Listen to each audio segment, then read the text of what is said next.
కేసులు బద్దలవుతున్నాయి, బౌండరీలు దాటుతున్నాయి. పూర్తి వివరాలకు చదవండి రేపటి సాక్షి దినపత్రిక. 3 రోజుల తర్వాత పొదలకూరు తెలుగుదేశం పార్టీ కార్యాలయంలో ప్రెస్ మీట్ పెట్టడం జరిగింది. మేము మాట్లాడిన 3 రోజుల తర్వాత అంటే ఏం చెప్పాలా అర్థం కాని పరిస్థితిలో ఆ ప్రెస్ మీట్ పెట్టి ఏదో చెప్పడం. ఇసుక గురించి మేము మాట్లాడేది 100 కోట్లు స్కామ్ జరగబోతుంది, మన సూరాపాలెం రీచ్లో జరగబోతుందని చెప్పాం. దానికి ముందుగానే ఏదో మేము దోసేసినాం అన్నట్టుగా దోసేమల్లా జరగబోతుంది అనే ఉద్దేశంతో అన్నాం. సాక్షాత్తు జిల్లా స్థాయి sand committee proceedings joint collector ద్వారా ఇష్యూ చేసే దాని కాపీ కూడా ఇస్తున్నాం. 14వ నెంబర్లో ఐఏఎస్ గారు, జిల్లా కలెక్టర్ గారు, జాయింట్ కలెక్టర్ గారు ఇచ్చిన ప్రొసీడింగ్స్. ఈ ప్రొసీడింగ్స్లో 14వ నెంబరు ప్రొసీడింగ్స్ సూరాపాలెంకి సంబంధించి ఇచ్చింది, గుంటూరు ఆయనకి దక్కింది.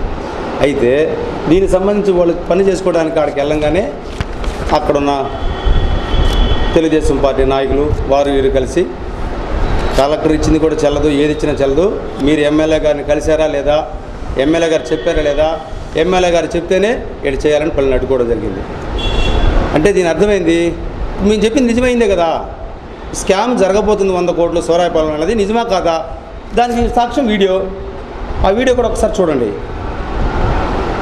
సాక్ష్యం అంటే ప్రజలు ఇప్పుడు దాకా లేదో వైఎస్ఆర్ కాంగ్రెస్ పార్టీ వాళ్ళు ఊరినే మాట్లాడుతున్నారు అనుకున్నారు, కానీ ఈ వీడియోనే సాక్ష్యం. ఈ వీడియో తీసిన తర్వాతనే, ఈ వీడియో బయటకు వచ్చిన తర్వాతనే మరి నిజమే ఇది 100 కోట్ల స్కెచ్ జరగబోతుంది అని దీని ద్వారా కూడా అందరికి అర్థమైంది.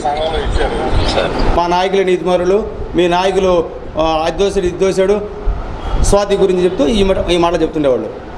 దీని గురించి మాట్లాడకుండా ఇది మేము చేసామా కాదా అని అనకుండా ఇది జరుగుతుంది కదా ఇది కాదు అని చెప్పే ధైర్యం లేక మాట్లాడతారు. రెండోది,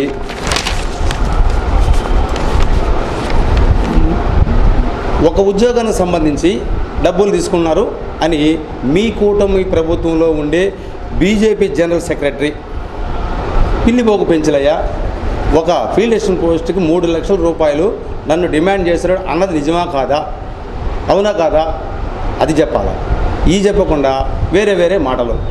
ఇవే కాకుండా మా నాయకుడు మొన్న పోలీస్ స్టేషన్కి వచ్చి పెద్ద ఆయన ఒల్లూరు గోపాలరెడ్డి ద్వారా ఆయన జరిగిన అన్యాయాన్ని ప్రశ్నిస్తూ పోలీస్ స్టేషన్లో ఫిర్యాదు చేయడం జరిగింది ఆయన తరపున. అంటే ఒక కార్యకర్తకి ఏదైనా సమస్య వచ్చినప్పుడు గమ్ము కూర్చోడు. కార్యకర్తకి జరిగినప్పుడు ప్రతిపక్షంలో ఉన్నా కూడా కార్యకర్తను కాపాడుకోవాలా, అన్యాయం జరిగితే ఆయన ముందుండి నడవాలని చెప్పి ఆయన ముందుంటాడు. మీలాగా మన మంత్రి అయినా ఎమ్మెల్యే అయినా, మన ఎమ్మెల్యే అయిపోయి మంత్రి అయిపోయాం ఇంట్లోనే ఉంటాం అని అనుకునే నాయకుడు కాదు. ప్రతిపక్షంలో ఉన్న, అధికార పక్షంలో ఉన్న కార్యకర్తలకు కానీ ప్రజలకి నష్టం జరిగితే ఒప్పుకోడు, ఖచ్చితంగా ప్రజల్లోనే ఉంటాడు. దాని గురించి నేను ఒక మాట మాట్లాడారు. రోజు పేపర్లో కనపడే దానికోసంగా, రోజు మీడియాలో కనపడే దానికోసంగా సర్వేపల్లి ప్రజలు మర్చిపోతాడేమో కాకాని గోవర్ధన్ రెడ్డి గారు అని మాట్లాడారు. దానికోసం కాదు, కార్యకర్తల కోసం అండగా ఉంటాడు, ప్రజల కోసం సేవ చేసేదానికి ముందుంటారు అధికారంలో ఉన్నప్పుడు. అదే ప్రతిపక్షంలో ఉన్నప్పుడు కార్యకర్తలకు అండగా ఉంటాడు. అందుకని నిత్యం ప్రజల్లో ఉంటాడు, కానీ ఇంట్లో కూర్చోడు. అధికారంలో మీరున్నట్టు కూర్చున్నట్టుగా ఆయన కూర్చున్న పరిస్థితి ఆయన దగ్గరైతే లేనే చేశారంటే మనకేంది ఎంత ఉందో చూడండి. 3 నెలలకే 60 నెలలు ఉన్నాయి. ఎన్నిసార్లు ప్రెస్ మీట్ పెట్టాల్సి వస్తుందో, ఎన్నిసార్లు మాట్లాడాల్సి వస్తుందో ఇట్ట పరిస్థితులు. అదేమంటే మీరు పెట్టండి మిమ్మల్ని ఎత్తి లోపలేస్తామంటారు. వేస్తే రాను లోపలికి, ప్రాణాలు ఏమి తీలేరు కదా, వేస్తే పోతాం మళ్ళీ వస్తాం వెనక్కి, గమ్ముగా ఉండం కదా మేమేమో. తర్వాత రెట్టింపుని ఉత్సాహంతో ముందుకు వస్తాం. బుడప బెదిరింపులకి మేము ఊరు భయపడేవాళ్ళం కాదు.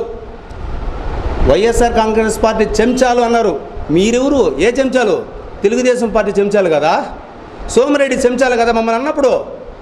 మీది కూడా చూసుకోండి. మేము భయపడతాం అనుకుంటున్నాం, ఉడప బెదిరింపులు భయపడం.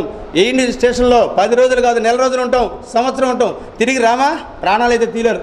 చట్టపరంగా ఎదుర్కొంటాం మిమ్మల్ని, దేంట్లో వెనకాడే పరిస్థితి ఉండదు. మీరు మాట్లాడేటప్పుడు కూడా చిన్న నాయకులు కూడా, తెలుగుదేశం పార్టీ నాయకులు ఒక రకంగా మాట్లాడండి. చాలా పెద్ద మాటలు మా కాకాని గోవర్ధన్ రెడ్డి గారు అంటున్నాడు, అది కూడా పద్ధతి కాదు. ఇప్పుడే సోదరుడు శ్రీనివాసరెడ్డి గారు చెప్పారు, 2వ తారీఖు నాడు మరుదూరు గ్రామంలో నేను ఒంటరిగా ఉన్నప్పుడు మా ఊరు కలిచేటి ప్రభాకర్ రెడ్డి గారు దొంగ పట్టాలు పెట్టుకొని ఉన్నాడు అని ఒక అర్జీ ఇస్తే తహసీల్దార్ గారికి అధికారం లేనప్పటికీ అతను సహనం కోల్పోయి నా మీద సెర్చ్ వారెంట్ పెట్టి పోలీస్ బందోబస్తు వచ్చి నా ఇల్లు సోదా జరపడం జరిగింది. నేను 1964 నుంచి సర్పంచ్గా ఉంటూ ఇన్ని రాజకీయాల్లో అనుభవం కలిగి పెద్ద పెద్ద వాళ్ళతో తిరుగుతూ ఎక్కడ మచ్చ లేకుండా ఇంతవరకు బతికినాము. మర్యాదగా బతికేవాళ్ళని ఇంట్లో ఉండేవాళ్ళని వీధిలోకి తీసుకొచ్చి ఇది అమర్యాదగా చూడడం కాదా అని నేను ప్రశ్నిస్తున్నాను.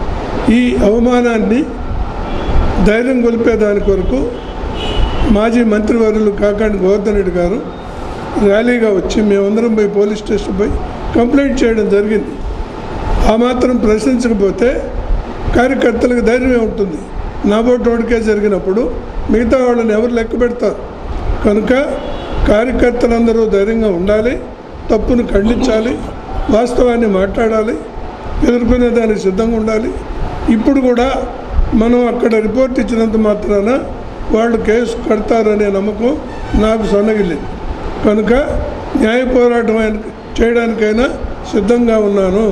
మీరందరూ అండదండలుగా ఉంటే ఎక్కడ ఎవరికి ఏం జరిగినా ఒకరికొకరు అండదండగా ఉండి ఏ కష్టానికి నష్టానికైనా ఓర్చుకోవడానికి సిద్ధంగా ఉండాలి.